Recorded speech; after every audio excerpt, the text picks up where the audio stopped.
New park entry fees will come into force in January 2024 as cash-strapped Kenya Wildlife Service seeks to shore up revenue.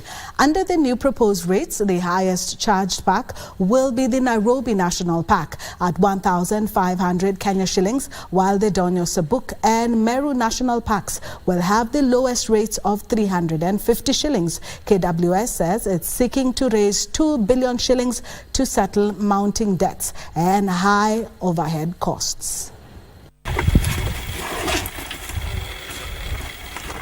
Last week, the Kenya Wildlife Service faced a major public backlash after it announced plans to review park entry fees to cater for rising operational costs.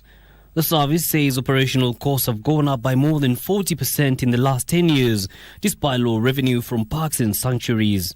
Last week, the agency announced new rates with Nairobi National Park charging the highest rates at 2,000 shillings. Kenya Wildlife Service strives to intertwine our conservation objectives with Kenya's broader development aspiration. Today, KWS says the fees have been reviewed downwards with the highest rates pegged at 1,500 shillings for urban parks, while the lowest rates will be at 150 shillings.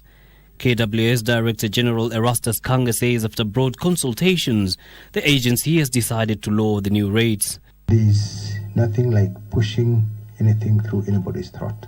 And where we feel that the charges are higher, we are amenable to look at them.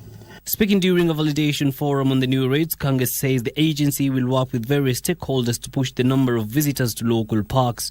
By the turn of mid next year, we are going to have a serious high-volume memorial museum in this park, which is going to entice and be a crowd puller. We will not see those ivory hashes there again. You'll be interacting with real ivories, with the names of those elephants, with clear locations, with an history.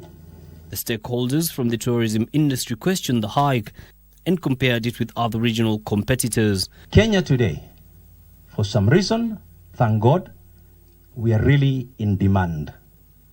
So let's not give anyone a reason to start doubting and saying, you know what, these guys are outpricing themselves. South Africa, you go into those toilets, those facilities, it's like being in the first world. I go into a toilet here into a national park and it's actually just horrible. You don't even want to use the facilities. You just would rather go in the bush or something. Lake Nakuru National Park, visitor satisfaction, down. The immense growth of human habitation coming close to the park, very, very close to the park. And the sewage system coming into the lake, you know that as well. Those two are bringing the satisfaction levels down. Kenya Wildlife Service says the hike was subjected to public participation involving over 1,000 individuals and 250 associations. While remaining receptive to the idea of reviewing the proposed conservation fees, KWS leadership is calling on Kenyans to have a positive mindset towards the final fees that will be produced after the review.